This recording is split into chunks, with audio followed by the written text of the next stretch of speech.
to present a poem. What shall I do? What will you do? Is this a question? Show that you know the poem. And remind them what a poem it is. Well, you know what you must do. Go, confront the problem, fight, win. And call me when you get back, darling. I enjoy our visits.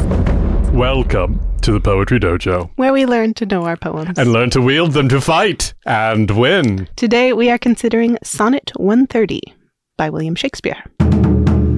Shakespeare? William Shakespeare? Did he write Shakespeare? Yes.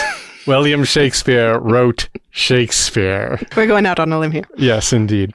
He was born in 1564. He died in 1616. He is sometimes considered the greatest writer in the English language, having produced more than 38 plays and 154 sonnets. His work spans tragedies, comedies, histories, romances, I guess would fall under comedies. You have quoted Shakespeare even if you don't know that you've quoted Shakespeare, because his words are throughout everything else that's been written since. And when he made up words, those words stuck and continued to be used in our language. We actually don't know when he was born, but he was baptized on April 26th, 1564. And in 1582, he married Anne Hathaway. Not the actress. With whom he had 3 children, Susanna and twins, Hamnet and Judith.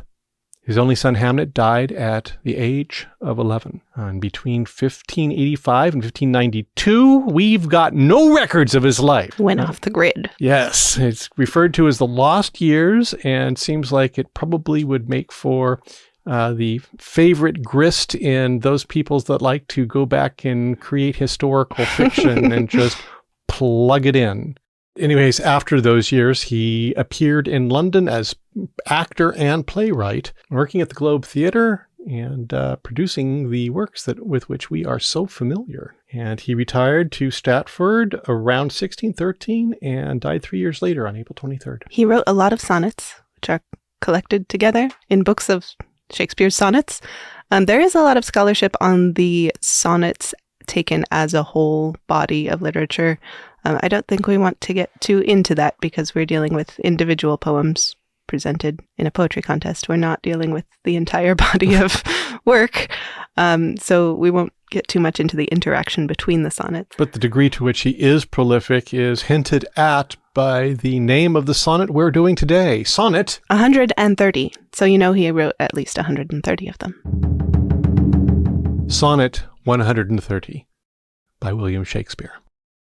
My mistress's eyes are nothing like the sun. Coral is far more red than her lips red. If snow be white, why then her breasts are dun. If hairs be wires, black wires grow on her head. I have seen roses damasked, red and white, but no such roses see I in her cheeks. And in some perfumes there is more delight than in the breath that from my mistress reeks. I love to hear her speak. Yet well I know that music hath a far more pleasing sound. I grant I never saw a goddess go. My mistress, when she walks, treads on the ground. And yet, by heaven I think my love is rare, as any she belied with false compare. Sonnet 130 by William Shakespeare. As much as this does not seem like a uplifting description of his love, nevertheless, this is not a criticism of her, but rather, I think, a criticism of false, dishonest poetry in sonnets. Flattery and insincerity. Yes. The courtly love? Yeah, so this is not a Petrarchan sonnet. This is a Shakespearean sonnet. There is this idea throughout Renaissance poetry and music of courtly love where it's, I think I said before, this is basically a celebrity crush. The person is so far off, so far above you that is the whole point. You will never talk to them. They will never be involved in your life. You are just calling on them for inspiration. You're building up an idea of them that is totally divorced from reality. Impossible comparisons. Yeah, it's not real. Yeah. And she's presented as being this divine thing of glowing beauty and power and glory. You make up your idea of what perfect beauty is, and then you put this girl's name on it, whoever she might be. Shakespeare is rejecting that. He's looking at all those Petrarchan sonnets about courtly love and saying, my mistress eyes are nothing like the sun. I don't know what you're talking about. The sun? Are you kidding me? And this line, black wires grow on her head. Like, Shakespeare wrote that. Yeah. In a love poem.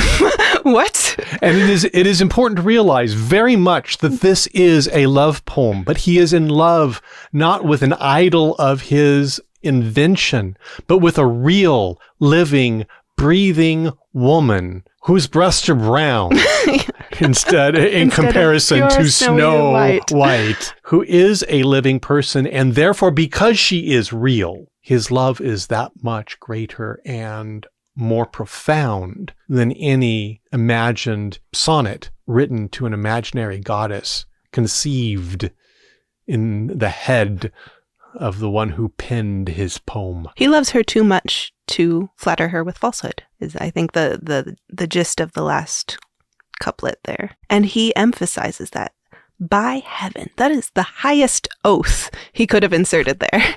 Is there anything higher than heaven? I think by heaven. Yeah, I think my love is rare as any she, belied with false compare. Any she. Pick any she out the lineup, and she's lied about. And I would not have my love lied about. Now, in delivering this poem to the judges, I would recommend hinting at a little humor. These are humorous comparisons. And to an extent, you want to shock. Because generally speaking, sonnets are on the table. You're expecting this. You're expecting something that would come out of Morte Arthur, and you would expect knights in shining armor yelling Excelsior to come charging after some perfect, pure, and flawless maiden who may very well be cruel and completely inaccessible, like a mountain peak. And so you're coming in, and against this Greek goddess, you place a real living woman. And having got to the end, having emphasized how very real, how very human, how very even mundane she is, those last two lines, you need to reach out and seize them with honesty, with integrity, with commitment. And yet, by heaven, I think my love is rare as any she belied with false compare. At that moment, those two lines, you pour all the love, all the romance, everything, and you will seize the hearts of the judges. And with that, you can seize the win. I don't think we could get away with taking anything written by Shakespeare and not saying that this is a winning poem. Yeah, this is a winning poem. This is a winning poem. Especially when you're up against other sonnets. This is a winning poem. You just hope you're not up against some other Shakespeare sonnet. Because then it's a fair fight. Thank you for tuning in. This has been a DieCast Media Group production. Please recommend us to friends, family, relations, but not your competitors. Feel free to email us with questions at poetrydojo@diecastmediagroup.com, and tune in next time for another exciting episode and another fine poem.